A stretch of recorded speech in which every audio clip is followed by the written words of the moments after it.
Good morning student, मैं आपकी हिंदी की अध्यापिका निधि शर्मा। आपका 10th क्लास का टॉपिक है। 10th क्लास में आपका नेक्स्ट टॉपिक चलेगा पद परिचय। अभी तक आपने पढ़ा है वाच्य और रचना के आधार पर वाक्य भेद। तो सबसे पहले पद परिचय। पद क्या है? पद जो है वाक्य में प्रयुक्त शब्दों को ही पद कहा जाता है। जिस प्रकार एक परिवार में जब सदस्य होते हैं तो एक परिवार में जब होते हैं तो उन्हें सदस्य कहा जाता है। एक पूरे परिवार में आने के बाद वो सदस्य होते हैं और प्रत्येक सदस्य का अपना अपना परिचय होता है। कोई पिता की भूमिका निभा रहा है, कोई माता की, कोई बहन की, कोई भाई की। तो उसी प्रकार जैसे सबका परिचय होता है वैसे ही वाक्य में प्रयुक्त शब्दों का अपना अपना परिचय होता है। हर किसी शब्द की अपनी अपनी भूमिका होती है और उस पद का परिचय देने के लिए आपको संज्ञा, सर्वनाम, विशेषण, क्रिया, क्रिया विशेषण, समुच्चय बोधक, संबंध बोधक और विस्मय आदि बोधक को जानना और समझ लेना अत्यंत महत्वपूर्ण है। तो पद किसे क्या, पद परिचय क्या है? यानी पदों का व्याकरणिक परिचय देना ही पद परिचय कहलाता है। पद परिचय के लिए पदों के निम्नलिखित पहलुओं को जानने की आवश्यकता होती है। जैसे सर्वप्रथम हम समझेंगे संज्ञा। संज्ञा, अगर हमारा कोई पद अपना स्थान वहां वाक्य में संज्ञा बता रहा है तो संज्ञा उस हमें पद का परिचय देने के लिए सबसे पहले संज्ञा और संज्ञा से संबंधित जितने भी पहलू हैं उनको भी समझाना होगा या बताना होगा। या अगर हम पद का परिचय देते हैं तो उन पहलुओं का परिचय भी देना होगा, क्योंकि एक शब्द अपने आप में बहुत सारे रहस्य समेटे हुए होता है। तो इसमें है संज्ञा। संज्ञा के साथ हम उसका बताएंगे लिंग, फिर वचन बताएंगे कि एक वचन है या बहुवचन, फिर कारक बताएंगे। कारक आपने पढ़े ही होंगे, कारक आप होते हैं, कारक बताएंगे। उसके बाद अगर उस शब्द का, संज्ञा शब्द का क्रिया के साथ कोई संबंध है तो वो भी बताना होता है, यदि है तो। नेक्स्ट सर्वनाम होता है, तो सर्वनाम के साथ हम सर्वनाम बताएंगे। उसके भेद में एक होता है पुरुषवाचक सर्वनाम, उसके भी 3 उपभेद होते हैं, उत्तम पुरुष, अन्य मध्य पुरुष और अन्य पुरुष। तो हम पुरुषवाचक सर्वनाम के साथ उसके उपभेद भी बताएंगे। तीनों उपभेद में से जो भी उसकी भूमिका होगी, उसके साथ लिंग, वचन, कारक। अगर क्रिया के साथ उस सर्वनाम शब्द का संबंध है तो विशेषण बताते समय विशेषण बताएंगे। विशेषण के 4 भेद बताएंगे। भेदों में से कौन सा भेद की भूमिका को निभा रहा है? फिर लिंग, वचन, विशेष्य और अवस्था। अवस्थाएं आपने पढ़ी होगी, 3 अवस्थाएं होती हैं विशेषण की: मूलावस्था, उत्तरावस्था और उत्तमावस्था। ठीक है, तो उसमें से अगर कोई सी अवस्था उसकी बनती है तो वो आप बताएंगे और प्लस उसके साथ प्रविशेषण का उल्लेख करेंगे, क्योंकि जो अगर प्रविशेषण वाक्य में है तो ठीक है। हमारा क्रिया में क्रिया के भेद मुख्य रूप से तो 2 ही भेद होते हैं, अकर्मक क्रिया और सकर्मक क्रिया। क्रिया का लिंग, क्रिया का वचन, क्रिया का पुरुष, फिर क्रिया किस धातु से बनी है, क्रिया का काल, क्रिया का वाच्य। यानी 3 वाच्य होते हैं, कर्तवाच्य, कर्मवाच्य और भाववाच्य। उसका फिर प्रयोग और कर्ता और कर्म का संकेत। समुच्चय बोधक में समुच्चय बोधक का भेद संयुक्त शब्दों के साथ वाक्यांशों और वाक्यों का उल्लेख, यानी वो संयुक्त शब्दों के साथ प्रयोग हुआ है या वाक्यांशों को जोड़ता है या फिर वाक्यों को जोड़ता है, इसका उल्लेख करना है। संबंध बोधक में भेद पदबंधों के बारे विषय में और वाक्यांशों के संबंध में बताना। विस्मय आदि बोधक के भेद कई सारे भेद होते हैं इसके: हर्ष सूचक, आशीर्वाद सूचक, तिरस्कार सूचक, विस्मय सूचक, इस प्रकार के। ठीक है, अब हम थोड़ा, ये तो आपको पता ही होगा कि संज्ञा, सर्वनाम, विशेषण और क्रिया ये तो आपके आते हैं विकारी शब्द में। फिर आपके लिए आ जाते हैं क्रिया विशेषण, समुच्चय बोधक, संबंध बोधक और विस्मय आदि बोधक। ये अविकारी शब्द होते हैं। पद 2 प्रकार के होते हैं, विकारी पद और अविकारी पद। विकारी में संज्ञा सर्वनाम विशेषण क्रिया और अविकारी में क्रिया विशेषण समुच्चय बोधक, संबंध बोधक और विस्मयादि बोधक। ये विकारी और अविकारी शब्दों के बारे में थोड़ा विस्तार से जान लेते हैं। संज्ञा, सर्वप्रथम संज्ञा क्या है, यानी किसी वस्तु, व्यक्ति, प्राणी, स्थान और भाव के नाम को हम संज्ञा कहते हैं। अब संज्ञा के भेद, क्योंकि इसका सबसे पहले हमें भेद बताना होता है, तो संज्ञा के भेद में जातिवाचक संज्ञा, व्यक्तिवाचक संज्ञा, भाववाचक संज्ञा, समूहवाचक संज्ञा और द्रव्यवाचक संज्ञा। मुख्य रूप से इसके 3 ही भेद होते हैं, जातिवाचक, व्यक्तिवाचक और भाववाचक। जातिवाचक संज्ञा क्या है, यानी जिस संज्ञा शब्द से संपूर्ण जाति का बोध हो रहा हो, पता चल रहा हो, वहां पर जातिवाचक संज्ञा होती है।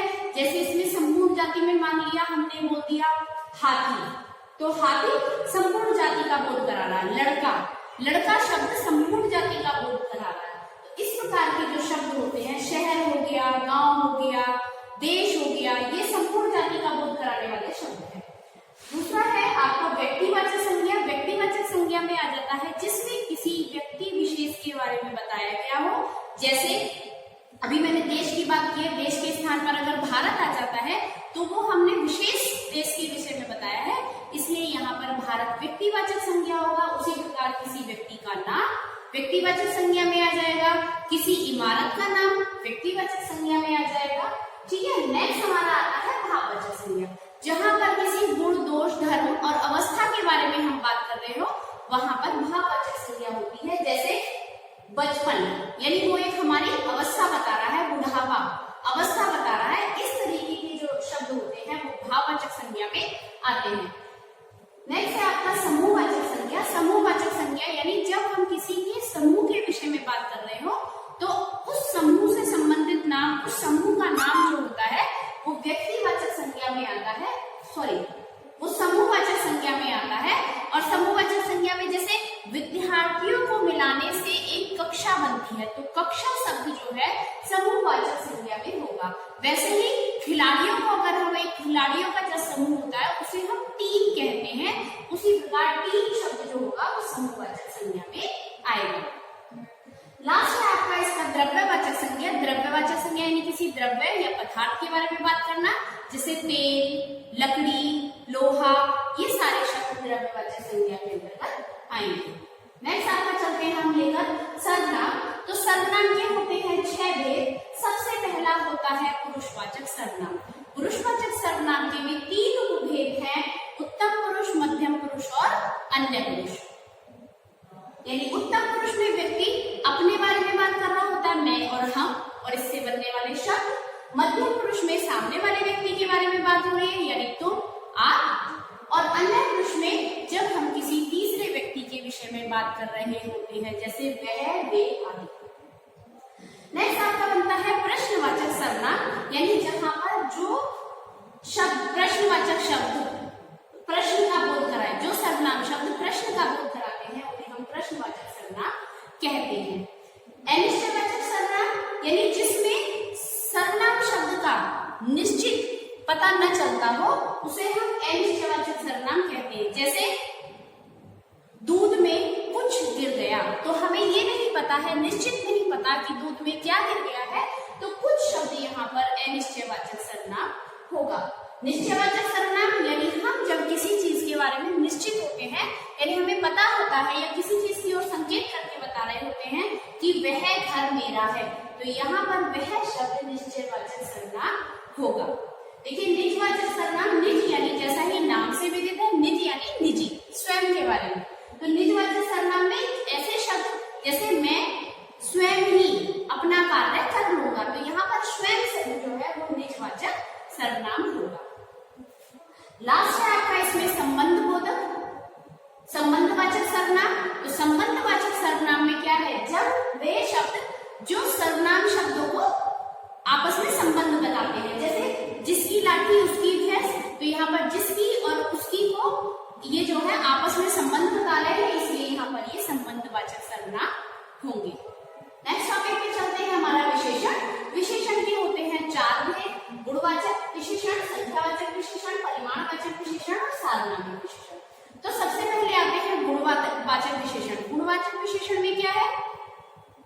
जहां पर किसी भी रंग, गुण, स्थिति के बारे में बताया जाए, वहां पर गुणवाचक सर्वनाम होते हैं, वहां पर गुणवाचक सर्वनाम गुणवाचक विशेषण होता है।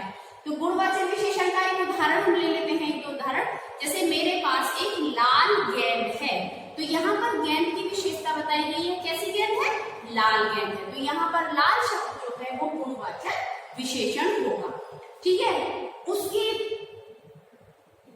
उसके पास एक लंबी छड़ी है, तो कैसी छड़ी है, लंबी छड़ी, तो ये भी गुणवाचक विशेषण के अंतर्गत आएगा। अब आपका नेक्स्ट है संख्यावाचक विशेषण। देखिए संख्यावाचक विशेषण वो होते हैं जो किसी संज्ञा या सर्वनाम की संख्या का बोध कराते हैं, उन्हें हम संख्यावाचक विशेषण कहते हैं।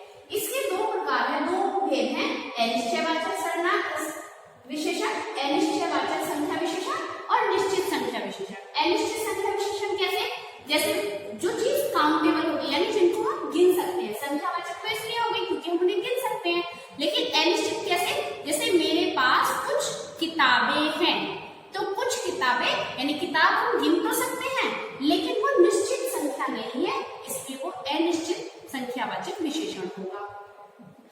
नेक्स्ट आपका निश्चित संख्यावाचक विशेषण। निश्चित संख्यावाचक विशेषण कैसे, मेरे पास 5 पेंसिल हैं, तो 5 यहाँ पर निश्चित संख्या का बोध करा रहा है, इसलिए निश्चितवाचक विशेषण होगा। नेक्स्ट आपका है परिमाणवाचक विशेषण। परिमाण क्या होता है, परिमाणवाचक विशेषण होता है जब किसी संज्ञा या सर्वनाम की माप के बारे में, माप तोल के बारे में, मात्रा के बारे में बताते हैं, तो वहां पर परिमाणवाचक विशेषण होता है। और ये भी दो उपभेद होते हैं इसमें, निश्चित परिमाण और अनिश्चित परिमाण। निश्चित परिमाण में क्या होता है, जैसे मतलब मैं कहूँ कि मेरे पास 2 किलो चावल हैं, तो 2 किलो चावल यानी चावल का जो परिमाण बता रहा है, वो जो मात्रा बता रहा है वो निश्चित है कि 2 किलो है, तो निश्चित परिमाण में आ जाएगा। लेकिन अगर मैं कहूँ कि मेरे पास थोड़ी सी चीनी है, तो यहाँ पर थोड़ी शब्द जो आएगा वो अनिश्चित में आएगा, क्योंकि चीनी काउंटेबल नहीं है, उसको हम गिन नहीं सकते हैं, सिर्फ नाम बोल सकते हैं, तो वह हमारी अनिश्चित परिमाण में आएगी। आखिरी इसका भेद है सार्वनामिक विशेषण। देखिए इसमें सार्वनामिक इसलिए लिखा गया है क्योंकि यह सर्वनाम शब्द से बनते हैं, यानी वे सर्वनाम शब्द जो संज्ञा या सर्वनाम से पहले जुड़कर विशेषण का कार्य करते हैं, उन्हें हम सार्वनामिक विशेषण कहते हैं। उदाहरण के तौर पर वे लोग आज दिल्ली जाएंगे, यहाँ पर लोग जो है वो संज्ञा है और संज्ञा से पहले मैंने वे लगाकर बताया है, यानी वे यहाँ पर सर्वनाम है, लेकिन चूंकि संज्ञा से पहले लगा हुआ है इसलिए ये विशेषण का कार्य कर रहा है। तो वे लोग आज दिल्ली जाएंगे, तो लोग से पहले। तो नेक्स्ट है आपका क्रिया। क्रिया में दो तो ये मुख्य होती है, सहायक क्रिया और सकर्मक क्रिया और अकर्मक क्रिया। सकर्मक क्रिया यानी जैसा कि नाम से विदित है, सकर्मक यानी से कर्मक यानी कर्म के साथ। सकर्मक का अर्थ है यानी जो क्रियाएं कर्म के साथ आती हैं वाक्य में, उन्हें हम सकर्मक क्रिया कहते हैं। दूसरी आपकी होती है अकर्मक क्रिया। अकर्मक क्रिया यानी जिसमें कर्म ना हो, मतलब बिना कर्म के जो क्रियाएं वाक्य में बिना कर्म के प्रयोग की जाती हैं, उन्हें अकर्मक क्रिया कहते हैं। सकर्मक क्रिया का हम उदाहरण, जैसे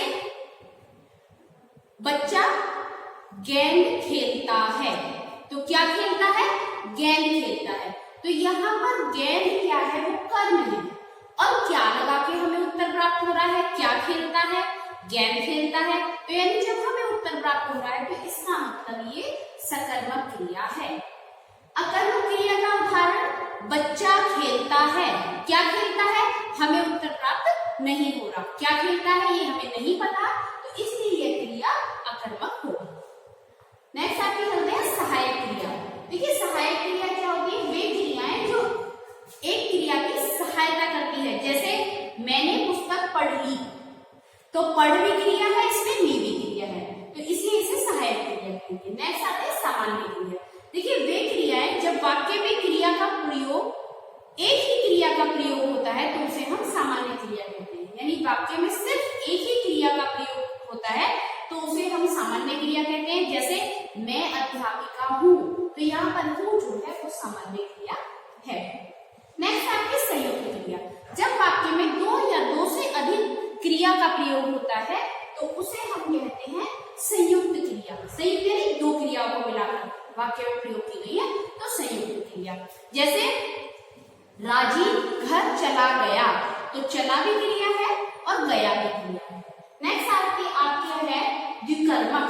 द्विकर्मक यानी जैसे आपको पता चला होगा द्वि मीन्स दो और कर्मक मीन्स कर्म, यानी जहां पर दो कर्म, जिस क्रिया में दो कर्म प्रयुक्त हुए हो वहां पर द्विकर्मक क्रिया होती है। पता कैसे करेंगे दो कर्म है इसमें? तो क्या होता है, जैसे अभी मैंने बताया बच्चा गेंद से खेलता है तो गेंद यहाँ पर होगी, तो हमने क्या लगा के क्रिया में क्या प्रश्न लगाया तो हमें उत्तर प्राप्त हुआ। लेकिन द्विकर्मक में क्या है, दो कर्म होते हैं। जैसे नानी ने बच्चों को कहानी सुनाई, तो इसमें एक प्रश्न लगा बच्चों को कहानी सुनाई, तो हमने लगाया क्या सुनाई, तो क्या से हमें उत्तर प्राप्त हुआ कहानी, एक कर्म हो गया।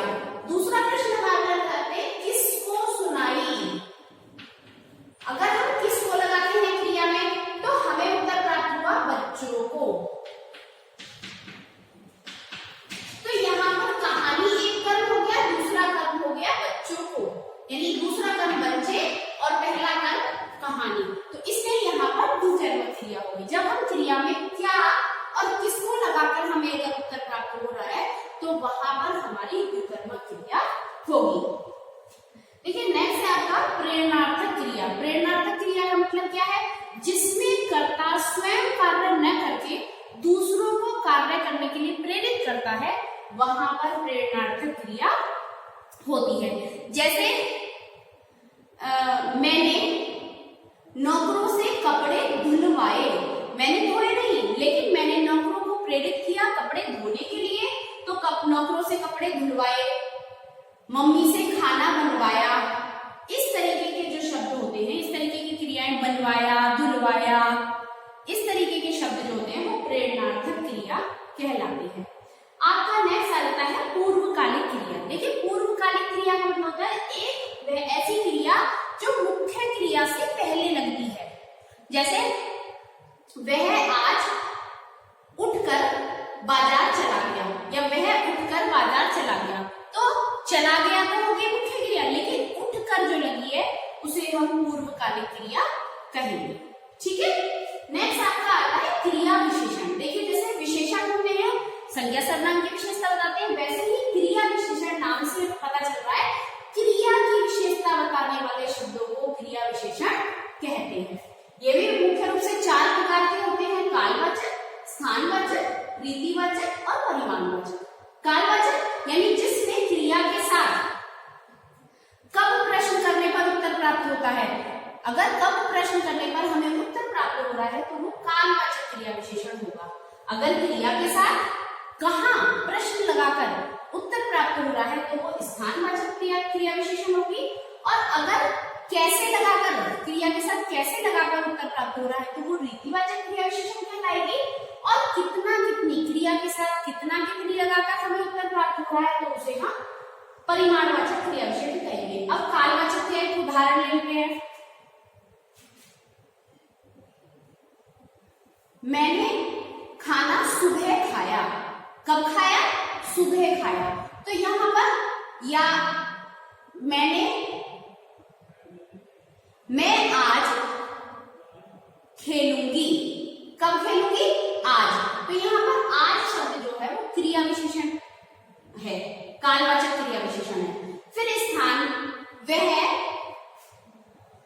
हरी वहां गया, तो कहां गया, वहां गया, कहां लगाने से उत्तर प्राप्त हुआ, वहां, तो वहां हो गया स्थानवाचक क्रिया विशेषण। फिर हमारे पास आ जाता है घोड़ा तेज दौड़ता है, कैसे दौड़ता है, तेज, कैसे लगाकर हमें उत्तर प्राप्त हुआ तो ये रीतिवाचक क्रिया विशेषण होगा।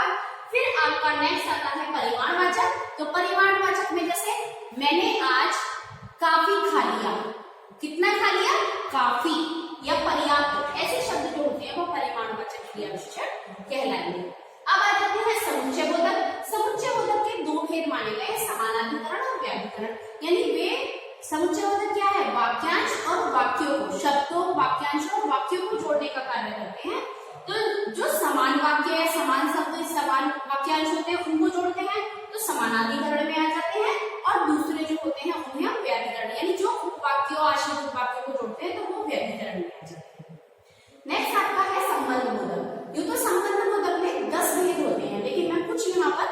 आपको बता देती हूँ, जैसे तुलनावाचक, कालवाचक, स्थानवाचक, दिशावाचक, संघवाचक आदि। इस तरीके के 10 भेद होते हैं। नेक्स्ट आपका आता है विस्मय आदि बोधक।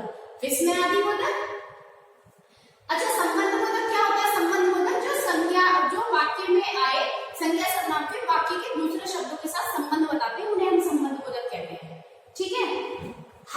विस्मय आदि बोधक क्या कहते हैं? जो वाक्य में हमें हर्ष का, शोक का, घृणा का, ऐसे भावों का बोध कराए, उन्हें विस्मय आदि बोधक कहते हैं।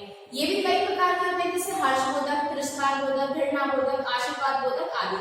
हर्ष बोधक में जैसे वाह मैं कक्षा में प्रथम आया, तो यह वहां वाह शब्द हो गया हर्ष बोधक। तिरस्कार बोधक कि हट पीछे जा, तो यहाँ पर तिरस्कार का भाव उत्पन्न हो रहा है। घृणा वाला छी यहाँ कितना गंदा है, इस तरीके से घृणा बोधक का। आशीर्वाद बोधक ईश्वर आपको दीर्घायु करे, इस तरीके के जो शब्द होते हैं वो विस्मय आदि बोधक में आ जाते हैं। इसके अलावा भी हमें बहुत सारी जानकारी इसमें होनी चाहिए, जैसे हमने समझाया था, बताया था लिंग, वचन,